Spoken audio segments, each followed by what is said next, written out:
Graças a Deus, como é bom a gente poder pensar na palavra do Senhor, não é? Como somos edificados pela palavra do Senhor. Há pouco, quando líamos a primeira epístola de Pedro, no capítulo 2, chegamos ao versículo 11 e o apóstolo exortava a igreja enfraquecida, dispersa, perseguida de então, ele a exortava como peregrinos que eles eram, que eles vivessem de um modo relacionado a serem raça eleita, sacerdócio real, nação santa, povo de propriedade exclusiva de Deus. Peregrinos, gente em terra alheia. É com isso em mente que eu chamo os irmãos a lerem comigo esse texto em Hebreus capítulo 11. Hebreus 11, os versos 8 a 16.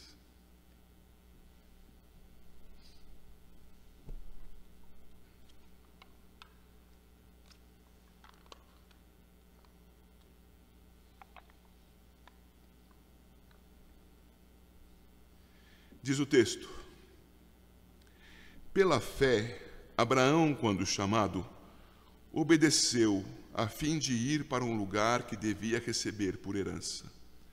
E partiu sem saber aonde ia. Pela fé, peregrinou na terra da promessa, como em terra alheia, habitando em tendas com Isaque e Jacó, herdeiros com ele da mesma promessa. Porque aguardava a cidade que tem fundamentos, da qual Deus é o arquiteto e edificador. Pela fé também a própria Sara recebeu o poder para ser mãe, não obstante o avançado de sua idade, pois teve por fiel aquele que lhe havia feito a promessa. Por isso, também de um, aliás já amortecido, saiu uma posteridade tão numerosa como as estrelas do céu e inumerável como a areia que está na praia do mar. Todos estes morreram na fé, sem ter obtido as promessas, vendo-as, porém, de longe, e saudando-as, e confessando que eram estrangeiros e peregrinos sobre a terra. Porque os que falam desse modo manifestam estar procurando uma pátria. E se na verdade se lembrassem daquela de onde saíram, teriam oportunidade de voltar. Mas agora aspiram a uma pátria superior, isto é, celestial. Por isso Deus não se envergonha deles, de ser chamado o seu Deus, porquanto lhes preparou uma cidade. Oremos a Deus. Ó Deus, tem misericórdia de nós e edifica-nos com a Tua palavra, Senhor Deus. Chama a nossa atenção, consola, Senhor, exorta, trabalha em nós, Senhor Deus, pedimos-Te. Sabemos, ó Deus Santo, que o Senhor não pode ser determinado por ninguém. Sabemos, Senhor Deus, que a nós cabe dependermos de Ti. E esta é a nossa oração, Senhor. Ó Deus, edifica-nos, Senhor. Em nome de Jesus. Amém. Que a Epístola aos Hebreus não dá nenhum dado a respeito de quem a escreveu ou quando a escreveu. Não há dados formais a esse respeito, mas há algumas pistas. As pistas estão na composição da carta e nos seus destinatários. Qual a primeira grande pista? Hebreus dispersos, sob perseguição, tiveram esta marca especialmente na década de 60 do primeiro século. O imperador romano daquela época era um tal de Nero, nome bom para o seu cachorro. Nero. Perseguidor da igreja. Homem mau. Os cristãos, vindos do judaísmo ou não, estavam sendo perseguidos, acusados de serem incendiários de Roma, quando o próprio Nero o havia feito. Os cristãos, você sabe, só vou lembrá-los, de origem judaica ou não, eram usados como instrumentos de iluminação pública. Você sabia disso, não é? Besuntados em óleo, pendurados num poste e incendiados, vivos. Os cristãos de origem judaica, os hebreus, estavam vendo isso acontecer e não estavam acreditando como era possível crer em Cristo e viver de maneira tão dura, tão temível. Então a carta parece ter sido escrita para alguém que vivesse nessa época, na década de 60. E por que não depois? Porque depois, no ano 70, o general Tito, a mando do imperador de então, destruiu Jerusalém e derrubou o templo. E não há nenhuma menção a esse respeito na Epístola aos Hebreus. Logo, perseguição e ausência de menção da derrubada do templo mostram que esse livro deve ter sido escrito na década de 60. Há cristãos de origem judaica que estavam dispersos da Judeia, dispersos de Roma, peregrinando pelo mundo. Peregrinando. Então o autor escreve alguma coisa a respeito da peregrinação dos patriarcas ao longo da história, para atingir aquelas pessoas com a mensagem adequada aos ouvidos e à experiência delas naquele momento. A Epístola aos Hebreus vai tratar da importância de perseverar na fé em Cristo Jesus. Se você tem a Bíblia aberta no capítulo 11, volte por favor ao capítulo 10.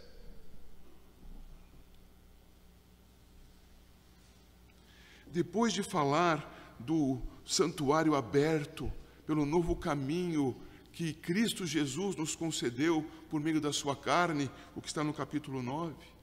Depois de falar que o nosso Senhor nos concedeu a maravilhosa bênção da comunhão com o próprio Pai, de oferecermos a Ele não mais sacrifícios para a nossa justiça, mas louvor, adoração na sua presença em Cristo Jesus, Ele adverte: alguns tendem a se desanimar, alguns pensam em abandonar o caminho. Então ele completa o final do capítulo 10 dizendo, verso 39, nós, porém, não somos dos que retrocedem para a perdição, somos, entretanto, da fé para a conservação da alma. E como ele escreveu sem a divisão de versos e capítulos, ele prossegue e diz, eu vou ler para você agora o 11:2, pois pela fé os antigos obtiveram bom testemunho, nós não retrocedemos, nós seguimos adiante, sabendo que o Senhor nos manterá vivos e nos levará à eternidade, redimidos em nossa alma, pois pela fé os antigos obtiveram bom testemunho. Veja, ele está levando aqueles seus primeiros leitores a pensarem nos testemunhos dos seus patriarcas. Ele introduz os patriarcas, os antigos pela fé tiveram bom testemunho, perseveraram em sua peregrinação. E ele reforça essa ideia com o verso 6, que talvez alguém aqui até saiba de cor. De fato, sem fé é impossível agradar a Deus, porquanto é necessário que aquele que se aproxima de Deus creia que Ele existe e que se torna galardoador dos que o buscam, isto é, obtém bom testemunho pela fé. São estes que são preservados para a conservação da alma. Os versos que acabamos de ler. O livro tem esse objetivo de dizer, Cristo vale a pena. Cristo é o Todo-Poderoso Redentor encarnado. Creia em Cristo, permaneça em Cristo. Não debande, não desanime, persevere. A importância da fé perseverante. Ora, por que falar sobre isso à igreja no século 21? Estamos sendo perseguidos? Alguém pode até dizer que não. Outros poderão dizer que sim. Acho que todos nós deveríamos esperar por uma resposta afirmativa, de algum modo. Mas seja qual for a sua resposta, com maior ou com menor lucidez, é preciso que você saiba que em Cristo Jesus você não é pertencente a este mundo. Que este não é o local onde você deve se fixar. Você, como raça eleita, sacerdócio real, nação santa, povo de propriedade exclusiva de Deus, existe para anunciar, para proclamar as virtudes daquele que vos chamou das trevas para a sua maravilhosa luz, vivendo de modo aceitável ao Senhor. Viver de modo aceitável ao Senhor não é fixando morada definitiva na terra da sua peregrinação. Nós somos peregrinos. Na nossa peregrinação, nós vamos seguir a semelhança de Abraão. E na palavra, queridos irmãos, sem certezas temporais, fixemo-nos na certeza eterna. 11:1 desse livro diz que a fé é a certeza das coisas que não se veem. Cremos e sabemos, Cristo Jesus nos redimiu, nos sustenta, voltará e nos levará para si em glória. Glória ao seu nome por isso. Portanto, nesse tempo não temos certezas, refiro-me às temporais, e somos semelhantes a Abraão. Veja comigo, por favor, o versículo 8. Pela fé, Abraão, quando chamado, obedeceu a fim de ir para um lugar que devia receber por herança, e partiu sem saber aonde ia. Graças a Deus, muitas vezes esse texto e essa história já foi estudada aqui com a igreja. Ora, Abraão saiu de Ur dos Caldeus, saiu com sua família, saiu inclusive com seu pai, Tera, e foi para uma cidade chamada Harã.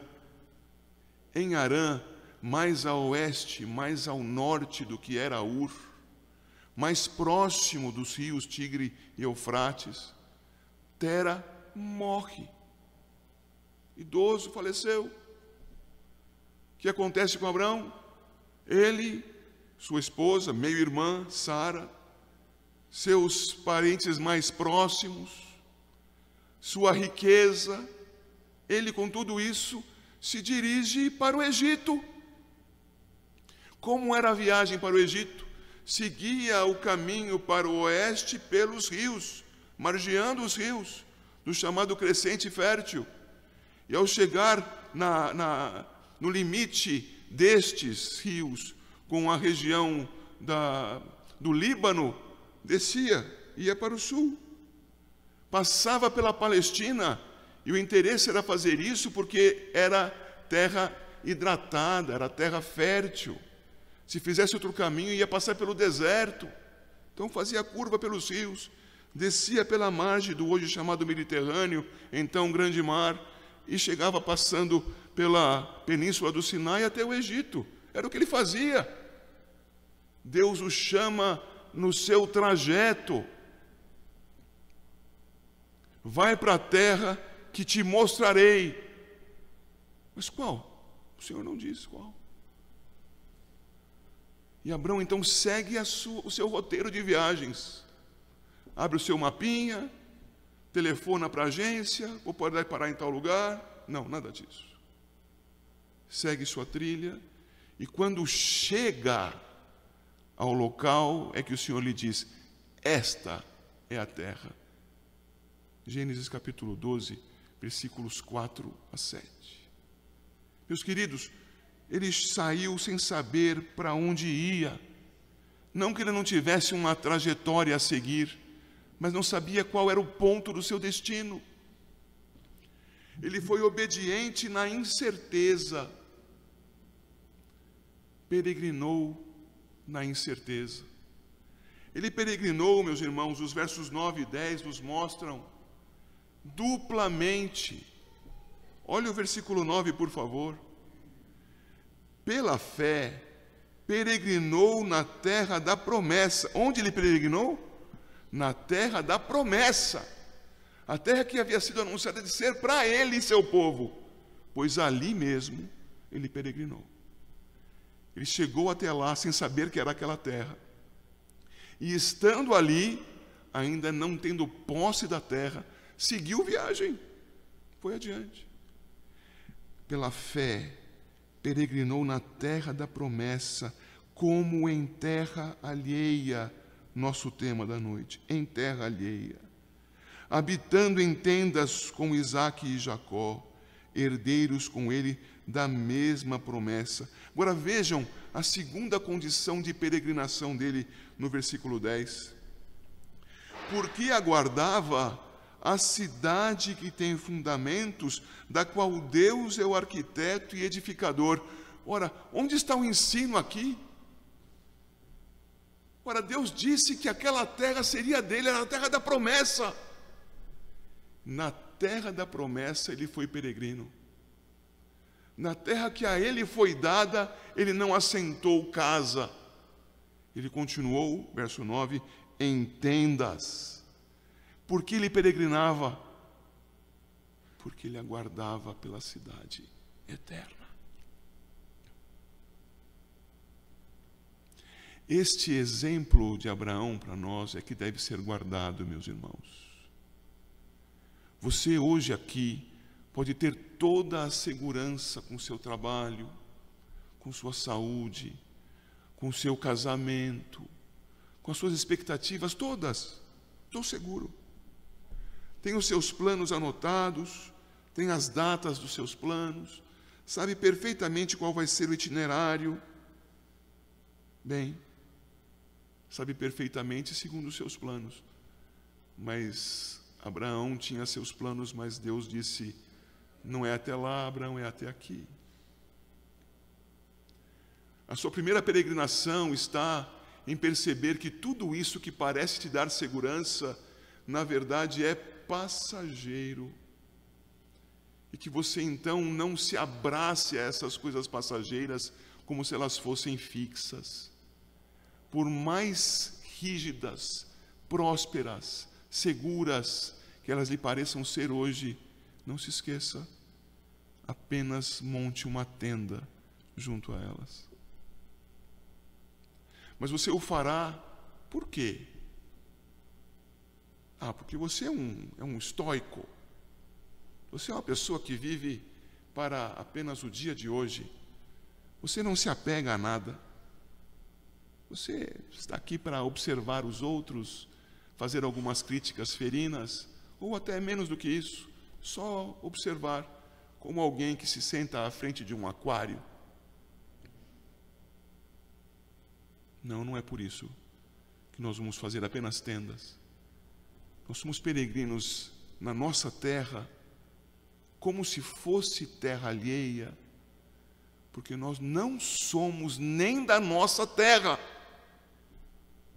Nós somos da cidade celestial, da cidade cujo arquiteto e edificador é o nosso Deus, a cidade cujo fundamento é o nosso próprio Deus, Jesus Cristo, a pedra de esquina, edifício, igreja, Nova Jerusalém, nossa cidade. Abraão não estava só nisso. Abraão é o grande patriarca. Os hebreus deveriam atentar para o que fez Abraão.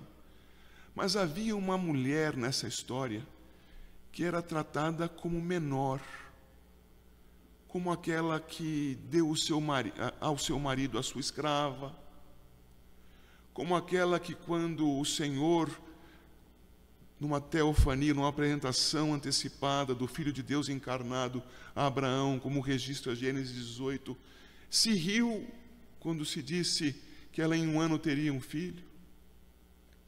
Essa mulher que por muitos é tratada como menor, o autor aos Hebreus traz como um marco na história da redenção. E por que ela seria um marco? Porque Sara foi abençoada para nós sermos abençoados.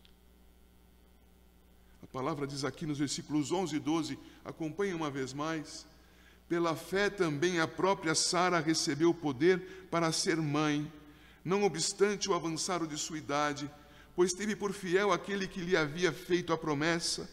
Por isso também de um, aliás, já amortecido, saiu uma posteridade tão numerosa como as estrelas do céu, e inumerável como a areia que está na praia do mar. Ouça bem, quando você lê a história em Gênesis, você não vê fé em Sara. Ela era tão desconfiada da promessa de Deus que deu Agar para Abraão. Era tão desconfiada da promessa de Deus que ele, na presença do casal, falando que ela daria à luz, ela se ri. Dar-se-á que uma mulher, para quem já cessou o costume das mulheres, venha engravidar? Porque Sara riu, o nome do menino será Riso, Isaque. Ora, cadê a fé dela? Não era a fé própria dela, era a fé que Deus lhe deu. Esta é a fé aqui mencionada. Não é uma heroína da fé que nós temos aqui diante de nós. É de fato uma mulher para ser censurada, mas uma mulher que, sendo abençoada, trouxe bênção para todo o povo de Deus. É uma mulher que se tornou especial porque Deus lhe concedeu algo que ela não tinha. E sabe o que ela fez para demonstrar que tinha essa fé? O texto fala muito superficialmente em Gênesis que eles coabitaram e ela concebeu. Por que fariam isso? 2 idosos, se não fosse porque creram na promessa de Deus. Ela então, crendo, irmãos, em algo que não lhe era próprio, mas lhe fora dado, crendo, recebeu, verso 11, poder para ser mãe. E junto com esse poder, ela também teve ao seu lado um homem, verso 12, aliás, já amortecido. E desses dois, de quem não poderia sair nada, saiu a promessa de Deus. Ora, quem somos nós, segundo o capítulo 9 de Romanos, senão os filhos da promessa, os filhos de Abraão, segundo a promessa? Que promessa é esta? A promessa de que teria um filho, e de que em Abraão, por meio deste filho, todas as nações da terra seriam abençoadas. Como foram abençoadas, se não em Cristo? Cristo Jesus, bênção sobre o mundo, a nossa bênção, por meio de uma mulher, uma fé menor que um grão de mostarda. Sara, abençoada, para a igreja, para nós. A pequena fé perseverante, sustentando até a igreja dos nossos dias. Mas o texto segue e vai trazer o centro do texto que estamos estudando. Os versos 13 a 16. Ele diz que os peregrinos então perseveram, mesmo que não vejam os resultados práticos daquilo que esperam. 13. Todos estes morreram na fé, sem ter obtido as promessas. Por favor, vá para o verso 39 desse capítulo. Muitos outros personagens são citados, mas veja o que acontece depois de citar tantos personagens. Ora, verso 39, todos esses que obtiveram bom testemunho por sua fé, repetindo o verso 2 que lemos há pouco, não obtiveram, contudo, a concretização da promessa. É o que diz o verso 13, todos estes morreram na fé, sem ter obtido as promessas. Ele diz aos hebreus, Vocês estão achando que está difícil de seguir a Cristo? Pois perseverem crendo em Cristo, porque ainda que vocês não vejam a efetivação daquilo em que vocês creem, isto acontecerá. Deus disse, assim será. E o autor aos Hebreus nos mostra no verso 40 desse capítulo. Não obtiveram a concretização da promessa verso 40, por haver Deus provido coisa superior a nosso respeito, para que eles sem nós não fossem aperfeiçoados, isto é, sem que Cristo encarnasse, não houvesse justificativa para eles crerem na promessa. Eles creram na promessa de Deus porque Cristo vinha, e eles nem sabiam que viria, onde viria, como seria, mas eles creram em Deus. Então, perseverando em fé, escolhem hoje aquilo que nós testemunhamos, diz o autor aos Hebreus, e que nós que não vimos, cremos por causa do relato fidedigno que está nas Escrituras diante de nós. Vivemos pela fé, perseveramos na fé. O verso 13 continua e diz: vendo-as, porém, de longe, e saudando-as, e confessando que eram estrangeiros e peregrinos sobre a terra. Sigo lendo: porque os que falam deste modo manifestam estar procurando uma pátria. E se na verdade se lembrassem daquela de onde saíram, teriam oportunidade de voltar. Mas agora aspiram a uma pátria superior, isto é, celestial. Por isso Deus não se envergonha deles, de ser chamado seu Deus, porquanto lhes preparou uma cidade. Acompanhe-me, por favor, meus irmãos, acompanhe-me. O verso 14 diz que quem está firme na promessa do Senhor, quem nessa confiança persevera, quem sem ter a certeza do momento, do local, sabe que se Deus prometeu vai cumprir, então persevera em obediência, crendo e esperando. Este que assim está mostrando: aqui não é o meu lugar. Porque se fosse aqui, eu faria a minha casa nesse lugar. Eu teria todas as expectativas neste tempo. Eu faria tudo para que daqui ninguém me movesse, porque aqui é a minha terra. Não é. Os que falam desse modo manifestam estar procurando uma pátria. Quando ele escreve o que nós temos como verso 15, ele vai mais uma vez ao coração dos seus primeiros leitores, e irá ao nosso coração também agora. Qual de vocês tem alguma obrigação insuperável a ser cumprida para a igreja que os obrigue a continuar aqui? O que você me disser: eu sou diácono, eu sou presbítero, eu sou músico, eu tenho família aqui há 50 anos. O que você me disser é superável. Qualquer coisa. A única coisa que te impede de voltar atrás, de abandonar a Cristo, é o próprio Senhor. Somente Ele é suficiente para preservar você no caminho. Todas as demais coisas são superáveis. É disso que ele fala quando o versículo 15 estava sendo escrito. Se na verdade se lembrassem de onde saíram, teriam oportunidade para voltar. Ninguém os obriga. Mas como Cristo os redimiu, a sua fé em Cristo persevera. E você prossegue como peregrino, verso 14, uma vez mais, procurando uma pátria. E essa pátria que vem é citada agora no verso 16. E o verso 16 nos mostra que estes aspiram a uma pátria superior. E a nossa tradução aqui diz celestial, mas o texto grego diz para além dos céus.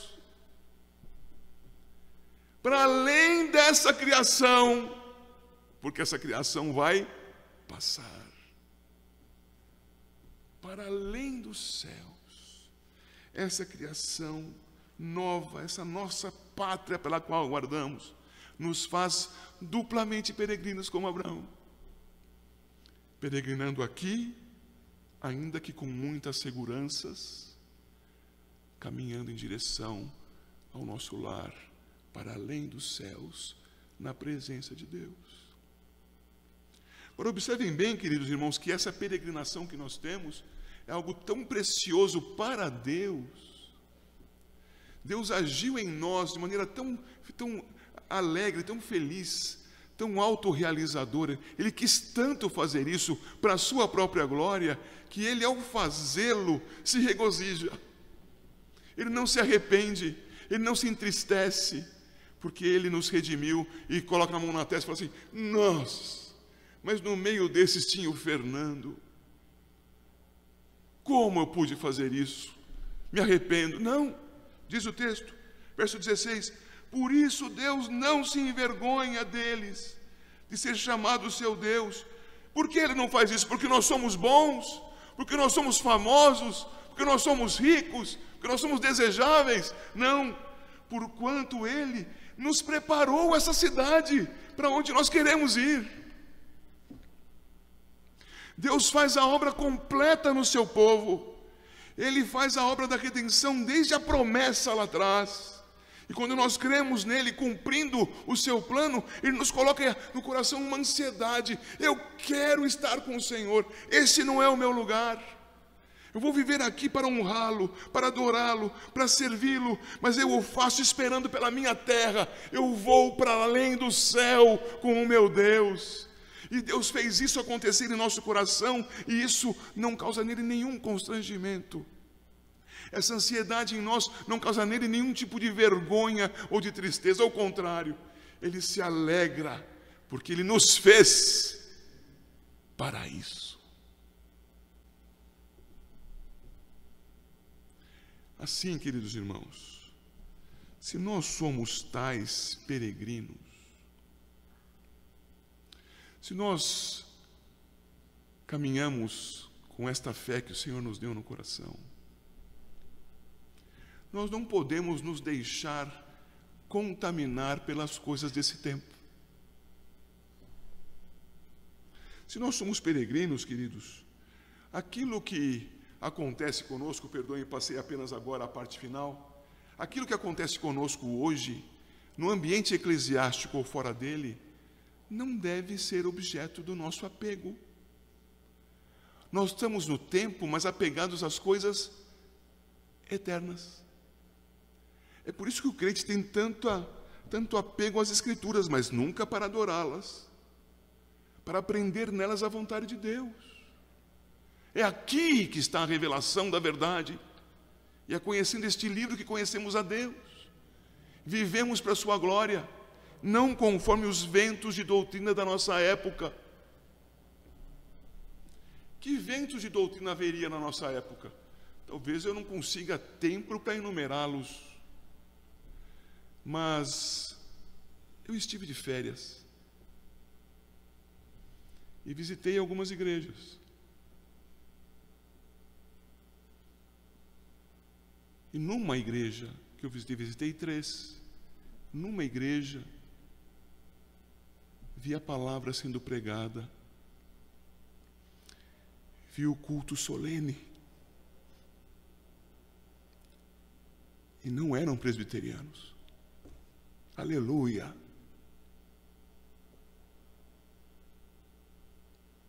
Noutra igreja, eu não consegui ficar. Fiquei 10 minutos e não consegui ficar mais. Uma igreja tradicional, congregacional. Um escândalo. Sem razão, sem escritura, sem fidelidade. Uma aberração.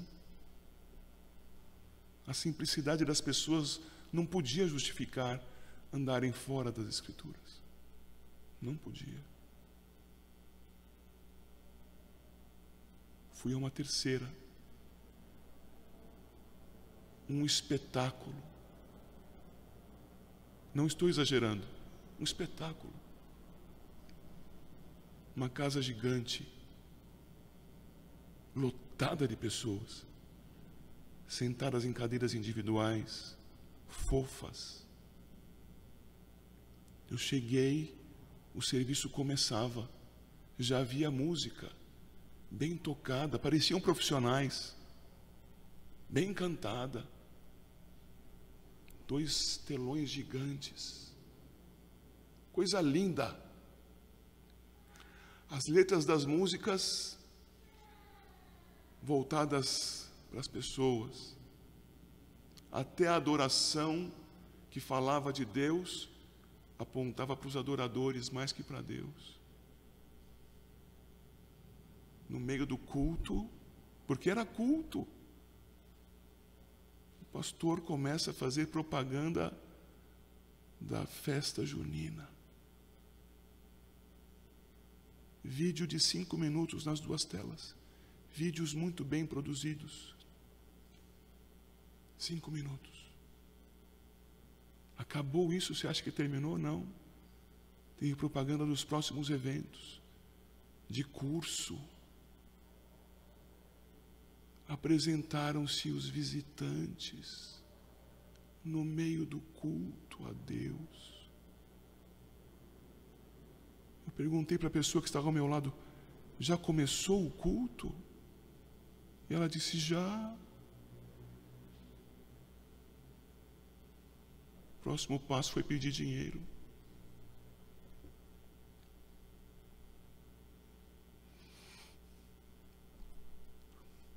Fui embora. Não fiquei até o final do culto também.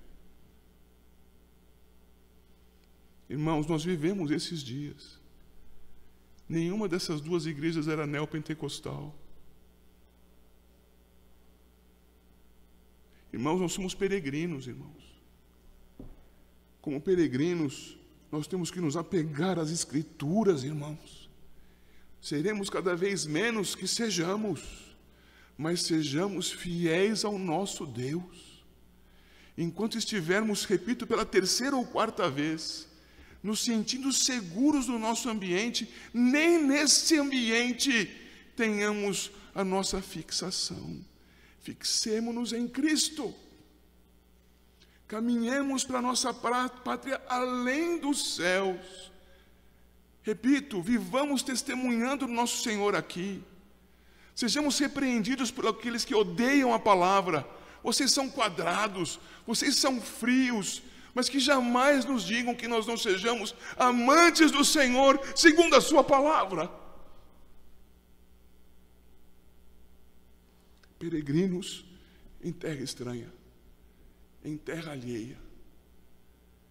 Voltando das férias, irmãos, eu precisava dizer isso a vocês. Não esmoreçam, permaneçam na fé, fé em Cristo. Fé segundo as Escrituras. Permaneçam. É a palavra do autor aos Hebreus, aos seus destinatários. E se você guardar só isso, guarde. Permaneça nas Escrituras. Permaneça na fé em Cristo. O Senhor nos trará, nos levará à sua presença gloriosa. E não demorará muito. Socorre-nos, Senhor.